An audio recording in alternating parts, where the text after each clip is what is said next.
I det følgende forsøg vil vi teste de elementer, som kan blokke UV-strålingen. Kom med mig. I første forsøg vil vi se, hvordan UV-stråling påvirker UV-perler. Nu vil vi putte dette perlebånd, eller perleting, ind under lampen for at se, hvilken effekt det har. Vi vil først måle, om der er nogen effekt i det. Det kan vi se, om den skifter farve. Og så bagefter, vi vil også lige måle højden på distancen fra lampen til perlebåndet. Yes. Nu går vi i gang. Som du kan se, så tager jeg tid nu, så vi kan se tiden.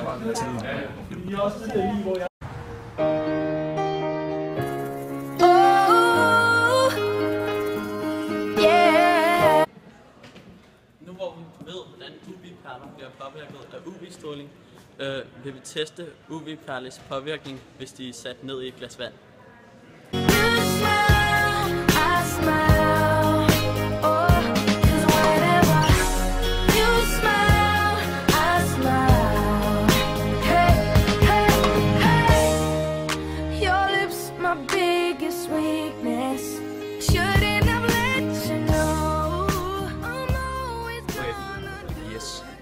Vi lavede forsøget, og vi fandt ud af, at den bliver meget hurtigere farvet, på grund af, at når UV-strålerne kommer ned i vandet, så reflekterer UV-strålerne rundt i glasset og på bunden, hvilket betyder, at der kommer meget mere UV-stråling til perlen, end hvis der ikke var vand.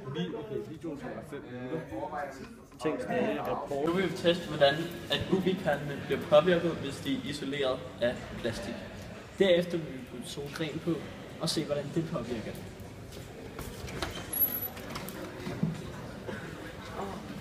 Vi er lige i gang med at finde resten.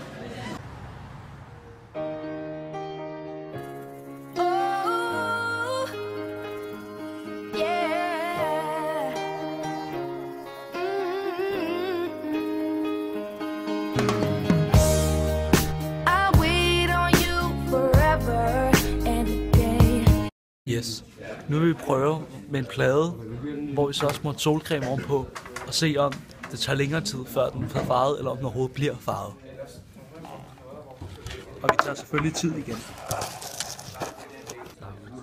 Vi har i dette forsøg set, om perlene blev påvirket med solcreme, som lå, og vi fandt ud af, at perlerne ikke var påvirket, de ændrede ikke farve. Fordi at solcremen reflekterer UV-stråling. Når den er helt hvid. Ja. Som I kan se, det er fuldstændig sammen.